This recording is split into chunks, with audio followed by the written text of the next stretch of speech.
Assalamualaikum warahmatullahi wabarakatuh. Waalaikumsalam warahmatullahi wabarakatuh. Ya anak-anak, bagaimana kabarnya pada pagi hari ini? Alhamdulillah Sehat. Sebelum masuk ke materi, marilah kita berdoa terlebih dahulu agar ilmu yang kita dapatkan hari ini bisa bermanfaat bagi kita semua. Berdoa mulai. Doa selesai.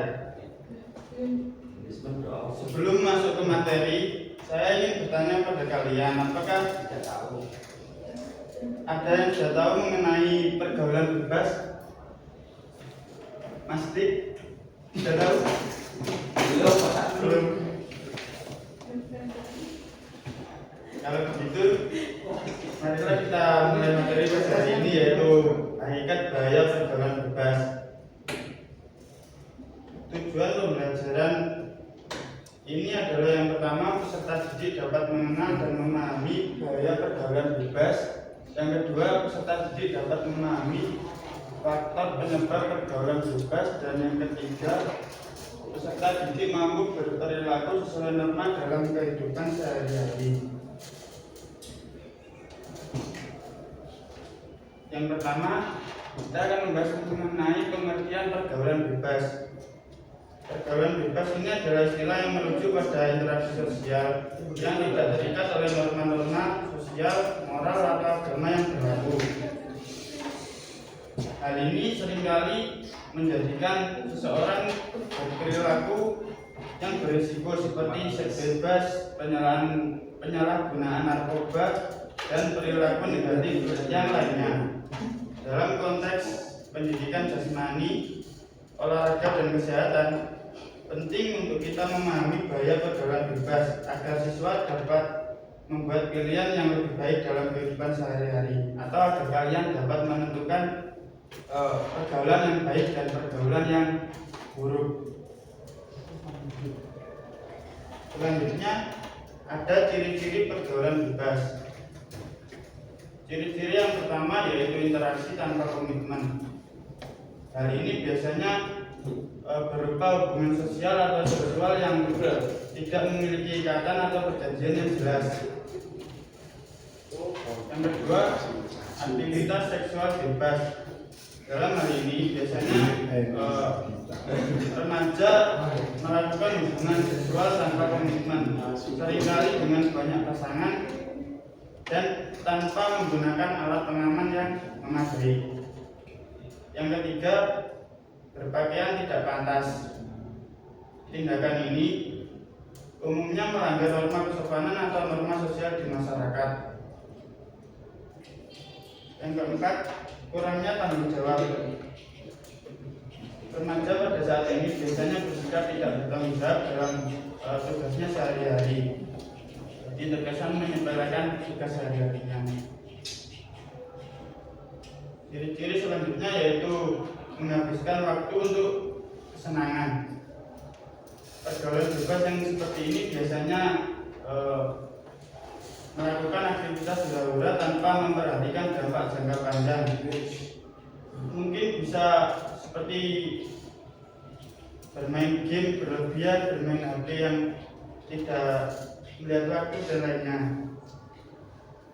Ciri-ciri yang keenam yaitu pengabaian terhadap nasihat orang tua. Contohnya adalah tidak menghargai nasihat atau arahan dari orang tua, atau cenderung menjadi pembangkang. Yang ketujuh adalah perilaku emosional negatif. Ciri-ciri yang terakhir ini biasanya seseorang mudah merasa cemas, depresi, atau tidak bahagia akibat keterlibatan dalam pergaulan bebas yang diikutinya. Selanjutnya kita lanjut ke materi faktor-faktor penyebab pergaulan bebas. Yang pertama adalah kurangnya perhatian orang tua. Anak yang tidak mendapat pengawasan cenderung mencari perhatian di luar rumah, sehingga ini beresiko untuk anak tersebut terseret dalam pergaulan bebas. Yang kedua yaitu lingkungan pergaulan. teman sebaya yang negatif dapat menarik remaja ke perilaku menyimpang. Jadi sebaiknya kita dalam memilih teman itu lebih selektif lagi, tidak sembarang teman kita ajak main. Yang ketiga, penyalahgunaan internet. Hal ini bisa berupa mengakses informasi yang tidak terkontrol karena rasa ingin tahu dan perilaku yang berisiko. Mungkin bisa seperti melihat video pornografi dan lainnya. Yang keempat yaitu tingkat pendidikan keluarga yang minim.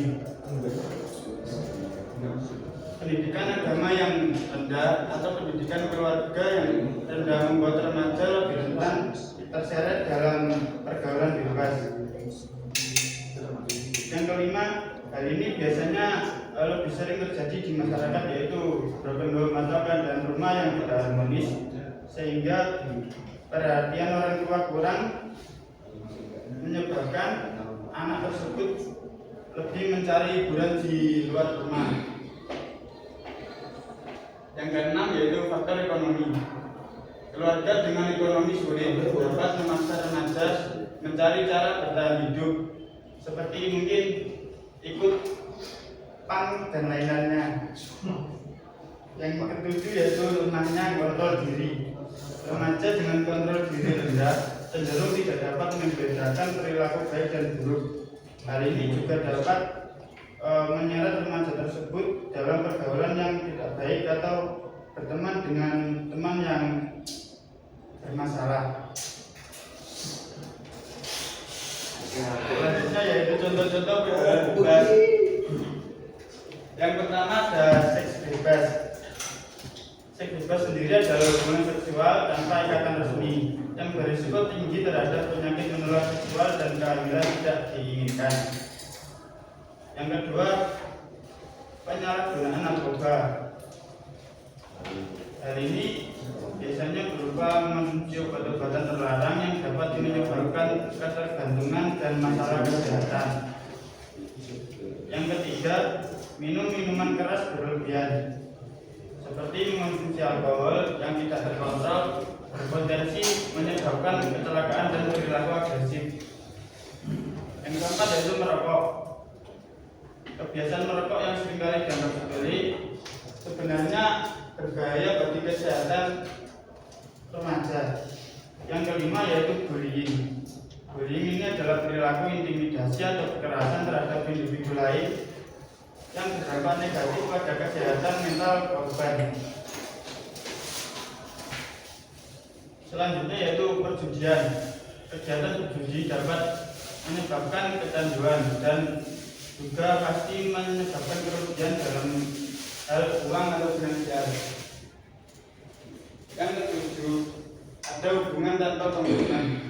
Hubungan ini biasanya berlanjut singkat tanpa tujuan serius, seperti hubungan yang mengabaikan aspek emosional. Yang kedelapan, hidup bersama tanpa pernikahan, atau bahasa umumnya adalah kumpul kebo dan lainnya. 9. Penyalahgunaan media sosial. Aktivitas berbahaya di media sosial seperti cyberbullying dan penyebaran konten yang tidak pantas. Yang terakhir adalah perilaku lari dari rumah. Remaja yang melarikan diri dari rumah lebih berisiko terjerumus dalam pergaulan yang bebas. Selanjutnya yaitu ada juga pergaulan bebas. Yang pertama adalah kesehatan mental. Pergaulan bebas ini beresiko menyebabkan kecemasan, depresi, dan stres akibat ketidakpastian dalam hubungan sosial. Yang kedua, resiko kesehatan fisik. Hubungan seksual yang tidak aman meningkatkan resiko infeksi menular seksual atau penyakit IMS dan kehamilan tidak diinginkan, sehingga cenderung banyak di luar sana itu pengguguran kehamilan yang banyak. Yang ketiga, penyalahgunaan narkoba. penggunaan narkoba dapat merusak kesehatan fisik dan mental, bahkan menyebabkan kematian. Yang keempat, hubungan keluarga yang buruk. Pergaulan bebas ini dapat mengakibatkan hubungan keluarga yang buruk seperti ketegangan dengan orang tua dan konflik dalam keluarga yang meningkat, mengakibatkan disfungsi dalam keluarga. Yang kelima, untuk para pelajar tentunya yaitu kinerja akademik yang menurun. Dalam hal ini, para pelaku pergaulan bebas tentunya akan mengalihkan diri atau fokus dari pendidikan, sehingga tersebut menyebabkan penurunan prestasi akademik. Yang terakhir adalah kriminalitas. Remaja yang terlibat dalam tindakan kriminal ini tentunya biasanya untuk memenuhi kebutuhan atau tekanan dari teman sebaya. Nah, selanjutnya ada cara menghindari pergaulan bebas tadi. Yang pertama adalah berpendirian kokoh, yaitu memiliki prinsip yang jelas untuk menolak ajakan negatif dari teman. Yang kedua, selektif dalam memilih teman. Kita harus memilih teman yang memiliki nilai dan tujuan hidup yang positif. Yang ketiga, mendekatkan diri dengan agama kita, yaitu kita dapat memperkuat nilai-nilai agama kita untuk membantu kita memahami perilaku yang baik dan mana yang buruk. Yang keempat, perbanyak kegiatan positif. Untuk para pelajar biasanya bisa beraktivitas dalam olahraga, seni atau organisasi yang dapat mengalihkan perhatian kita dari pergaulan bebas atau perilaku negatif. Yang kelima, tentunya kita harus komunikasi terbuka dengan orang tua, karena sehari-hari kita akan berkumpul dengan keluarga kita. Jadi kita harus membangun hubungan yang baik dengan orang tua kita dan kita merasa nyaman dalam berbagi masalah yang dihadapi. Yang keenam, kenali diri sendiri. Kita harus memahami nilai dan prinsip pribadi untuk lebih mudah menolak ajakan teman yang tidak sesuai dengan diri kita. Yang ketujuh, hindari lingkungan negatif. Kita harus menjauhi tempat atau situasi yang dapat memicu perilaku menyimpang. Selanjutnya, silakan melihat film mengenai pergaulan bebas. Aku mau jauh.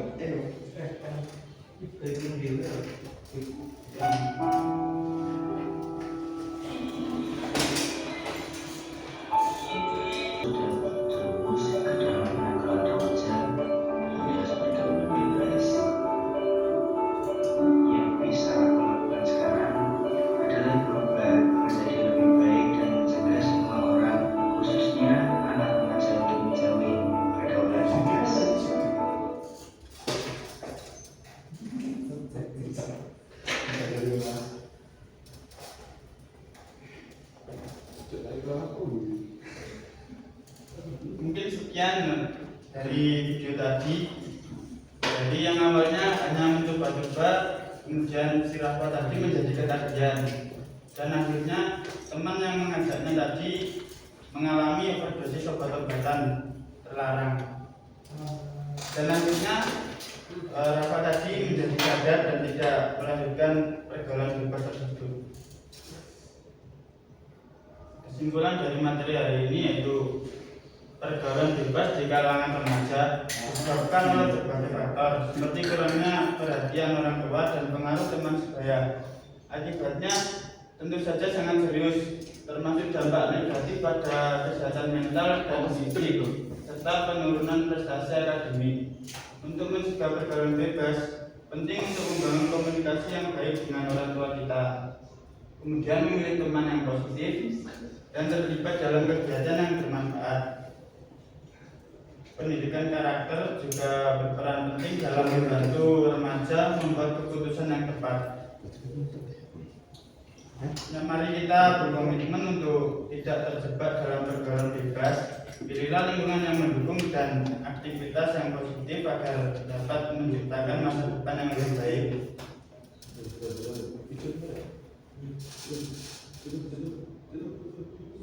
Yang untuk materi hari ini,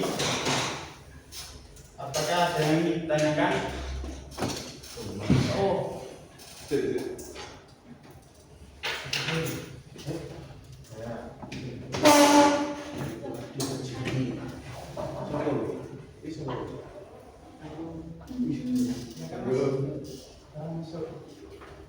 Apa yang harus dilakukan jika kita sudah terlanjur terjerumus ke dalam depresi?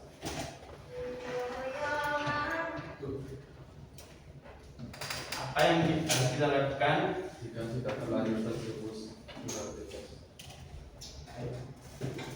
yang pertama pastinya kita harus lebih terbuka untuk ke orang-orang sekitar kita. Mungkin bertanya tentang perilaku kita tersebut sudah benar atau tidak. Jika memang dirasa tidak baik, sebaiknya kita segera memberhentikan perilaku tersebut. Mungkin dengan lebih mendekatkan diri kepada keluarga kita.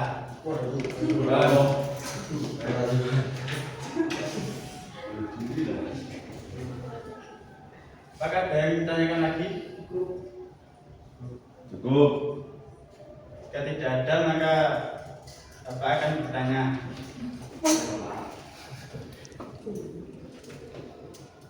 Mas Ferdi,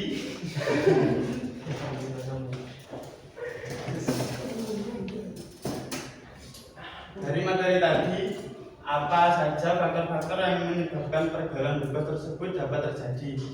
Sebutkan saja.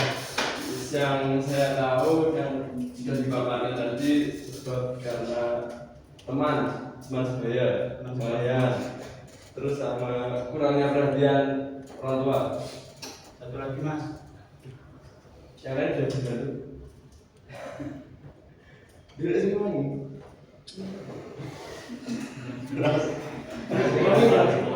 Mas itu, ayo Mas satu lagi Mas. Tadi dijelaskan Masnya tidur. Lingkungan sekitar. Lingkungan, faktor lingkungan. Baik. Tak bantu itu.